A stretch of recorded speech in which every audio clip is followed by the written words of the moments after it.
தற்போது அண்மை செய்தியை பார்த்து வருகிறோம். கன்னியாகுமரியில் தண்டவாள சீரமைப்பு பணியின் போது ஏற்பட்ட மண் சரிவால் 3 தொழிலாளர்கள் சிக்கி மருத்துவமனையில் மீட்கப்பட்டு அனுமதிக்கப்பட்டுள்ளனர். அதன் காட்சிகளை தற்பொழுது பார்த்துக் கொண்டிருக்கிறோம். மண் சரிவால் தண்டவாள சீரமைப்பு பணிகள் தற்பொழுது நடைபெற்று வந்து கொண்டிருக்கிறது. ரயில்கள் ஆங்காங்கே நிறுத்தப்பட்டதால் பயணிகள் கடும் அவதி அடைந்துள்ளனர்.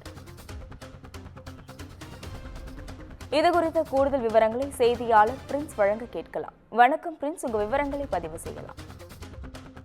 கன்னியாகுமரி மாவட்டம் நாகர்கோவிலில் நெல்லை நாகர்கோவில் ரயில் பாதையில் பழையாற்றின்கரை பகுதியில் ரயில்வே பாதைகள் அமைக்கும் பணியானது தற்போது நடைபெற்று வருகிறது. இதற்காக அங்கு ஏராளமான ஊழியர்கள் ஈடுபட்டு வருகின்றனர். இந்த நிலையில் நேற்று இரவு ரயில் தண்டவாளத்தின் அடியில் கான்கிரீட் பிளாக் அமைப்பதற்காக மண் தோண்டும் பணிகள் நடைபெற்றுள்ளது.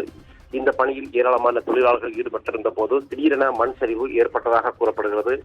இந்த மண் சரிவில் அங்கிருந்த ஊழியர்கள் 3 பேர் சிக்கியுள்ளனர். இதையடுத்து உடன் இருந்த மற்ற ஊழியர்கள் 3 பணியாளர்களையும் மீட்டு ஆசாரிப்பள்ளம் அரசு மருத்துவமனையில் அனுமதித்துள்ளனர். இதன் காரணமாக ரயில் பாதை சீரமைக்கும் பணிகள் தாமதம் ஏற்பட்டதுடன் பாதிக்கப்பட்டது. மேலும் இந்த பணிகள் தற்போது இன்று காலை வரை நீடித்த நிலையில் அந்த வழியாக நாகர்கோவிலிருந்து நெல்லை ரயில் பாதையில் செல்லக்கூடிய அனைத்து ரயில் போக்குவரத்தும் பாதிக்கப்பட்டு ரயில்கள் ஆங்காங்கே நிறுத்தப்பட்டதால் பயணிகள் பெரும் அவதியடைந்தனர். தொடர்ந்து இந்த ரயில் பாதையில் சீரமைப்பு பணிகள் தற்போது நடைபெற்று வருகிறது. விவரங்களுக்கு நன்றி பிரின்ஸ்.